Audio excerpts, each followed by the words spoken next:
right now. Do you want me to address you or should the camera? Does it matter? You can, on the camera. Okay. Man, how does it feel to be back right now? It feels like I never left. It feels like, I feel like I've been in Nashville for 13 years, but also feel like I left yesterday. I feel like just so honored and blessed to be from a place like this, where people are who they are and they take pride in what they do and they work hard. And yeah, you mentioned my grandfather came to me in a dream. I dreamed that he was on a park bench in Nashville, and I walked straight up to him, and he grabbed me by the shoulders and he said, "Lainey, you're supposed to be in Nashville." And I think you're supposed to listen to those kind of things. And I'm so glad that I did listen, and I listened to the people's encouragement, the folks around here who lifted me up and thought that I could do it. The only reason I thought I could do it is because they thought I could. Thank you so much. Thank you. Yes. So, there's so many young girls. First of all, thank you so much for just answering questions. My name is Jaden Maloney. I'm with KTVE Channel 10. So there's just so many young girls in the crowd today. What do you have to say to these young girls and young women that maybe want to chase their dreams, but they're just too scared to go for it? I always have little girls in the audience, especially during our VIP time where I take questions from the crowds, and they always ask me pretty similar things. I always tell them, first of all, the squeaky wheel gets the grease, the early bird gets the worm. I'm still not a morning person, but I get up and I just bust my butt anyway. Because if you want something, you got to go get it. It's not going to be handed to you on a silver platter. At the end of the day, people might not remember your talent in that meeting that you took, but they might remember the way that you made them feel. And I think at the end of the day, like, you can bust your tail and you can work hard at perfecting your craft, but being kind will take you just as far. Just treat people good, that's it. Yep.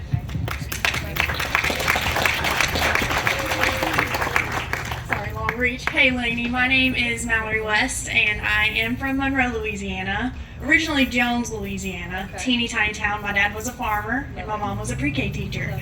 So we're similar in that way, and where I grew up inspired me to do what I do. It's made me the person I am.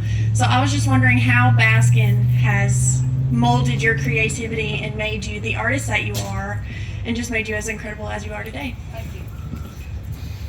But just like I said earlier, I really do think that I am who I am because of the people in place that raised me. When people ask me to describe Baskin, they're like, "Tell us how you grew up." Like, if you could just describe it, I'm like, it's a town of about 180. Leighton Curtis, how many? 244. 245. His brother had a baby. Oh my gosh, that's right. We're gonna flex on them. 245. Get you some of that. But I tell them it's just a bunch of hard-working, blue-collar folks who don't take no for an answer. They're the kind of people they're going to be there when you need them, and they're there when you don't. They're just there. They're family. They fight tooth and nail for everything that they have. They take pride in hard work, and they take pride in working hard for their families. And so I've always just tried to have that mentality. Even though I don't have a family right now, my parents have always taught me that, you're not just working for yourself. You're working for generations and generations and generations. So that's the kind of town I'm from. Yep. Hey girl, good to see you. Good to see you. I'm going to trade microphones with you. I'll let you take that one back.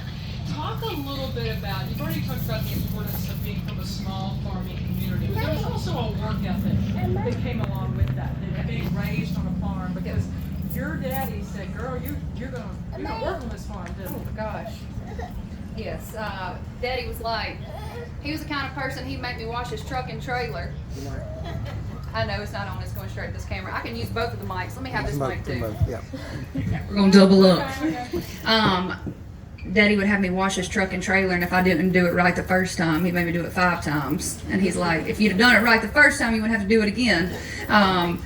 But yeah, I saw my parents get up every day and bust their tail, just doing whatever they had to do. And so I don't really know any different. I really don't. It's kind of second nature. But I always compare what I do to farming. You get up, and you plant seeds, you watch them grow. You have good years and bad years. I mean, a storm could roll through and wipe it all away, but if it's your livelihood, you still get up and do it. And so I think growing up on a farm and growing up in Baskin definitely has come in handy trying to be in the music business. If I can follow up just a little bit, when I tell people, that I know you're from here, and they say, well, do you think she can stay grounded? Do you think she can stay nice? She seems so nice. You have become one of the largest, most famous now country music stars. Can you stay grounded? If it's up to my family, I'm going to stay grounded. They tell me all the time I'm not cool, especially Knox and Ledger, my two little nephews. Look, the other day, I love telling this story, his kindergarten teacher, was talking about the country way of life and farming, and then they started talking about country music, and she asked the class, she said, does anybody in here like country music? And Knox shakes his head like, no. And she said, you don't like country music? She said, if you had a favorite, who would it be? And he said, well, I guess my Aunt Lainey. They keep me humble. They, all the FaceTimes and things like that, talking to my folks and staying close, I think those are the things right there that just remind you what's really important. It's just a blessing that I'm able to do what I love to do and share my gift, but at the end of the day, these people are my people. That's what matters. Yep. Thank you. What you got? Hey, Jay Curtis from Northeast Louisiana, KEDM Public Radio. What do you want people to remember who knew you in Baskin? What do you want them to remember about you? You obviously got a long career ahead of you, but what do you want people to know about you and remember about who you are? Oh, Lord. It might be easier to answer what do I not want them to remember. No, I'm playing. I hope they remember that I am the exact same. I still talk the same. I still love the same things. Of course, I'm growing and developing as a woman and as a storyteller, singer, songwriter, and trying to get better every single day. But at the end of the day, like who I am is still exactly the same. Yep. Hey, sister.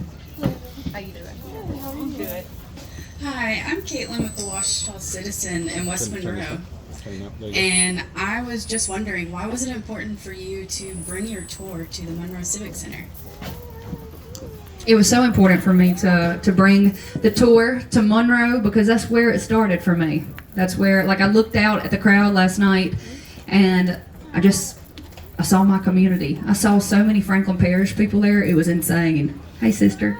But, I mean, those are the folks that believed in me before I even believed in myself. And I think you have to have that support system. You have to have those people that tell you like it is, but also the ones that are going to help encourage and push you along the way. So I felt like it was the right thing to do and really no other option than to come back and kind of tip our hat to where it started.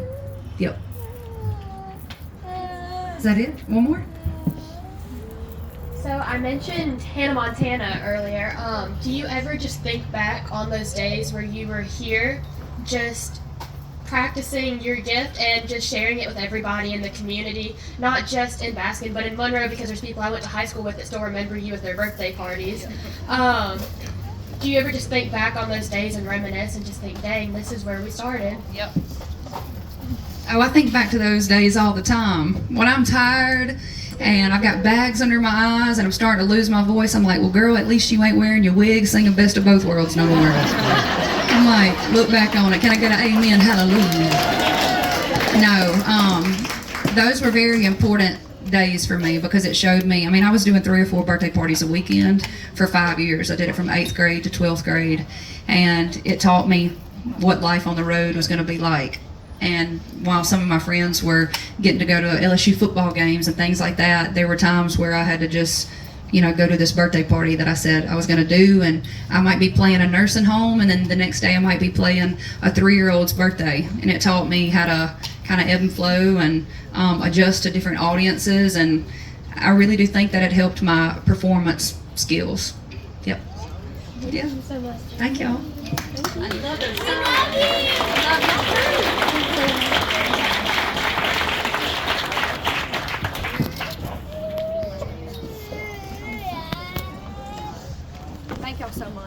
Thank you. Thank you for your time.